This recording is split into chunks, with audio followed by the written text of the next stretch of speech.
Hello guys, good day everyone. So today po is Monday na naman po, no? So March 17, 2025.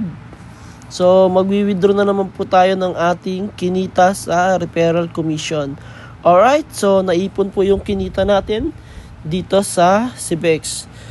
Okay, so mabilis ang withdrawal lang. Alright, lagay lang natin.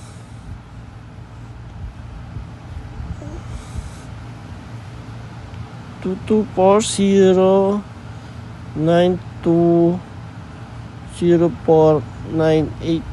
Alright, then lagay natin yung financial pin.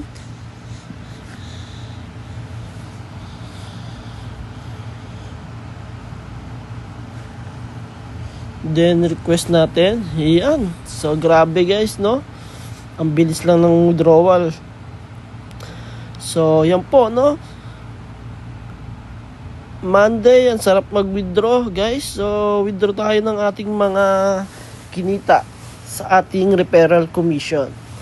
Alright, so kumita po tayo ng $2,240.92.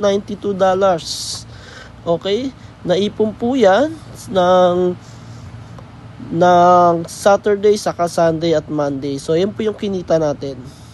Alright, so yan, magkano nga ba yan sa peso? So check natin, type natin 224.92. So iba na yung formula dito. So times natin sa 58. So kumita po tayo ng 129,973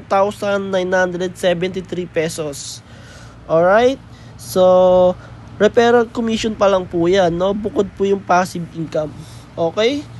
So, ganun po kaganda ang kitaan dito. Alright, so, pumasok na po agad yung ating request withdrawal. So, napakabilis lang guys, no? So, time check natin. Nag-withdraw tayo ng 11:59. So, nakikita nyo, completed na yan.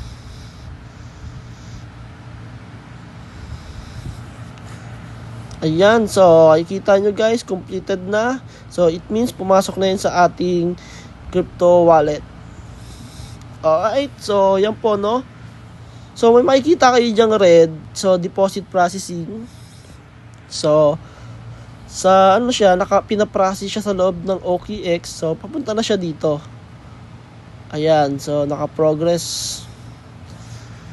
Alright, so sabayan na natin guys yung mga hindi pa nakapag-invest, hindi pa nakapag-deposit. So it's your choice, no? So kung ano yung pinili mo, yun yung magiging kinabukasan mo. Sabi nga nila, your choice is your destiny. Okay, so kung nakita mo itong opportunity na ito, sabayan mo na, wag ka na magduda. Okay, so sayang yung araw mo, sayang yung lumilipas na araw na dapat kinikita mo na. So ayan po, pumasok na yung ating request withdrawal. So gaano kabilis siya pumasok? Okay, so 11:59 po siya. 11:59 tayo nag-withdraw, in just 3 minutes, no? Pumasok na po siya dito sa ating OKX. Alright, so congratulations sa lahat po ng mga nag-start na, no? At tuloy-tuloy po na kumikita. So happy earnings po sa atin lahat, no? Overflowing blessing. Okay? Ito na po yung magpapabago sa buhay natin at bibigyan ng financial stable. So maraming salamat po.